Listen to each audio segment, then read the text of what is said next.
नमस्कार साथियों, स्टडी की 25 चैनल में आप लोग का स्वागत है। तो आज की इस वीडियो में बताने वाले हैं class 10th NCERT math chapter है त्रिकोणमिति का परिचय एक्सरसाइज 8.1 का क्वेश्चन नंबर 8 बताने वाले हैं। तो चलिए हम चलते हैं क्वेश्चन की दिशा में।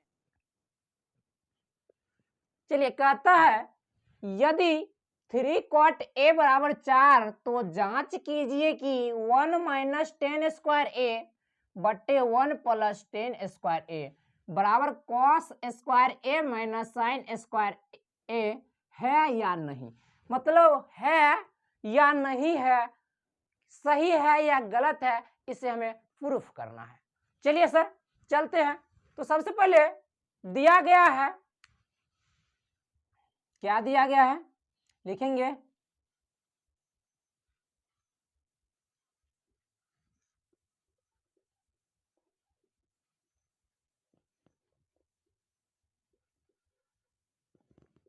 दिया गया है। अब क्या दिया गया है सर? 3 cot a बराबर 4।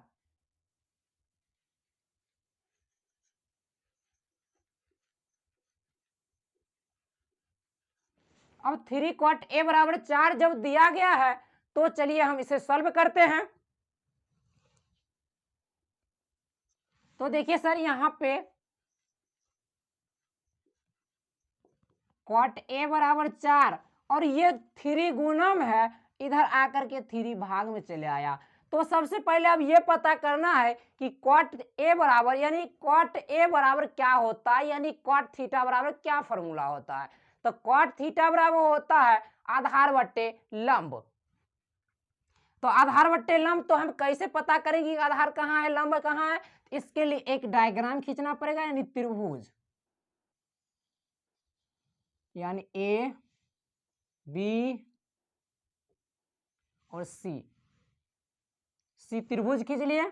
अब यहाँ पे कॉट ए, तो कॉट ए हमारा जब ये एंगल है तो एंगल के सामने वाली भुजा हमारा ये लंब हो जाएगा, ये आधार तो ये कर्ण। तो हमारा कॉट ए बराबर होता है आधार बट्टा लंब। तो इसका हो जाएगा आधार ए बी बट्टा बी सी। ए बी बट्टा बी सी बराबर में क्या दिया गया है? 4/3। तो यहां से ये साबित होता है कि ए बी बराबर 4 सेंटीमीटर, बी सी बराबर 3 सेंटीमीटर। तो ए बी बराबर 4 सेंटीमीटर और बी सी बराबर 3 सेंटीमीटर। क्या छूट रहा है सर? ए सी छूट रहा है, यानी कर्ण छूट रहा है। तो ए सी का मान हम तो निकालेंगे, उसके बाद ही आगे सॉल्व होगा। तो ए सी बराबर क्या फॉर्मूला आता है, यानी कर्ण बराबर रूट अंडर ए बी का स्क्वायर यानी लंब का स्क्वायर प्लस बी सी का स्क्वायर यानी आधार का स्क्वायर। तो ए बी का मान कितना दिया गया है? 4 सेंटीमीटर दिया गया है और प्लस बी सी का मान कितना दिया गया है? 3 सेंटीमीटर दिया गया है। अब यहाँ पर 4 का स्क्वायर 16 होता है, 3 का स्क्वायर 9 होता है। अब 16 और 9 को जोड़ेंगे तो आ जाएगा √25। √25 का वर्गमूल हो जाता है सर 5 सेंटीमीटर। तो 5 सेंटीमीटर क्या आया सर? AC बराबर, तो AC बराबर कितना आया? 5 सेंटीमीटर आया है सर। AC बराबर 5 सेंटीमीटर आया है। तब चलिए सर, यहां तक हमने सॉल्व कर लिया। अब चलते हैं क्वेश्चन की दिशा में। अब यहाँ पे क्वेश्चन कहता है 1 माइनस 10 स्क्वायर ए बट्टा 1 प्लस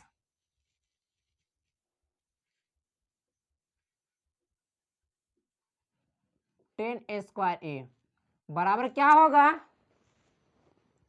1 माइनस 10 थीटा का मान क्या होता है सर? 10 थीटा का मान क्या होता है? तो लंब बट्टा आधार होता है। 10 थीटा का मान लंब बट्टा आधार होता है। तो इसमें लंब क्या हो जाएगा? जबकि 10 ए हमारा एंगल है तो लंब हमारा BC और आधार हमारा AB हो जाएगा। तो लंब बट्टा आधार तो BC बट्टा AB। अब जब इसका स्क्वायर दिया गया तो इसको भी तो स्क्वायर करना है। यहाँ पे 1 है, यहाँ पे प्लस लिख दिए, क्योंकि यहाँ पे 1 है, यहाँ प्लस है, तो यहाँ भी प्लस देना अनिवार्य है। यहाँ भी 10 स्क्वायर ये पूछा, यहाँ भी 10 स्क्वायर, ये तो दोनों सेम ही होगा। BC बटा AB इसका स्क्वायर। अगर नहीं समझ में आ रहा है तो एक बार कमेंट कीजिएगा। तो 1 का 1 लिख दिए, माइनस का माइनस लिख दिए। BC का मान कितना दिया गया है? 3 सेंटीमीटर। और AB का मान कितना दिया गया है? 4 सेंटीमीटर। इसका स्क्वायर कर देंगे और बट्टे में 1 प्लस 3/4 का स्क्वायर कर देंगे।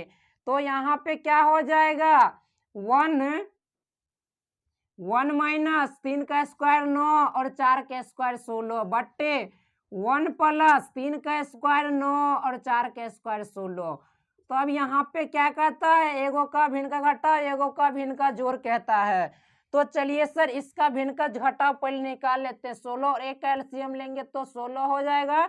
16 में 1 से भाग देंगे तो 16 आएगा। 16 को 1 से गुना करेंगे तो 16 होगा।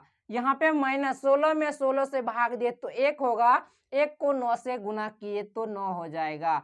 और यहाँ पे बट्टे में 1 और 16 को फिर से एलसीएम लेंगे तो हो जाएगा 16। 16 में 1 से भाग देंगे तो हो जाएगा 16। 16 में 1 से गुना करेंगे तो हो जाएगा 16 प्लस 16 में 16 से भाग देंगे तो 1 होगा। 1 को 9 से गुना करेंगे तो 9 हो जाएगा। अब यहाँ पे चलिए सर आगे चलते हैं। यहाँ तक समझ में आ गया होगा।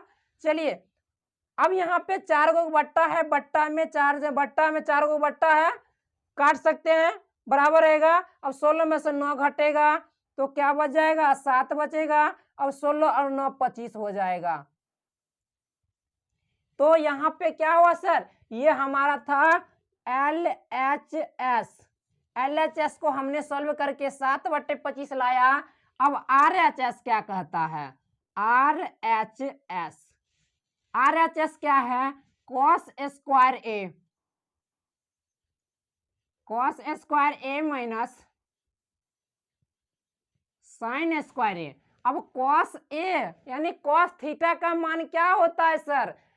cos थीटा का मान लंब आधार बट्टा कर्ण होता है। cos थीटा का मान आधार बट्टे कर्ण होता है, जबकि cos A एंगल है तो cos थीटा का मान आधार बट्टे कर्ण। तो A के सामने वाली भुजा ये लंब हो जाएगा, ये आधार, तो AB बट्टा AC होगा। तो इसका cos A का मान AB बट्टा AC होगा। इसका स्क्वायर था तो इसका भी स्क्वायर कर देंगे। अब साइन स्क्वायर A का मान यानी साइन थीटा का मान क्या होगा? तो लंब बट्टा साइन थीटा का मान क्या हो जाएगा? तो लंब बट्टा कर्ण हो जाएगा। तो यहाँ पे साइन A कहता है तो BC बट्टा AC, BC बट्टा AC होगा। इसका स्क्वायर कर दिए। अब चलिए सर आगे सॉल्व करते हैं। AB का मान कितना दिया गया है? 4 दिया गया है। AC का मान 5 दिया गया है, इसका स्क्वायर कर देंगे। BC का मान 3 दिया गया है। अब AC का मान 5 दिया गया है, इसका भी स्क्वायर कर दिए। यहाँ पर तक कोई दिक्कत नहीं होना चाहिए सर। अब यहाँ पे 4 का स्क्वायर 16 और 5 का स्क्वायर 25 माइनस 3 का स्क्वायर 9 और 5 का स्क्वायर 25 हो जाता है। तो यहाँ पे दोनों को भिन्न का घटाव करना है। तो यहाँ पे भिन्न का घटाव 25 का एलसीएम हो जाएगा 25 में 25 से भाग देंगे तो 1 होगा। 1 को 16 से गुना करेंगे तो 16 होगा, माइनस 25 में 25 से भाग दिए तो 1 होगा। 1 को 9 से गुना किए तो 9 होगा। बराबर में 16 में से 9 गया तो 7 होगा, बराबर 7 होगा, बट्टे में 25 होगा। तो यहाँ से ये साबित होता है कि LHS बराबर RHS दोनों बराबर है। तो ये दोनों प्रूफ हो गया। चलिए सर, आप लोग हमारी वीडियो अगर पसंद आती हो तो लाइक कीजिएगा सर, शेयर कीजिएगा। चैनल पर नए होंगे चैनल को सब्सक्राइब करना बिल्कुल मत भूलिएगा और अपने दोस्तों को साथ शेयर जरूर कर दीजिएगा। अगर वीडियो अच्छी लगे तो एक बार लाइक करके जरूर जाइएगा। फिर मिलते हैं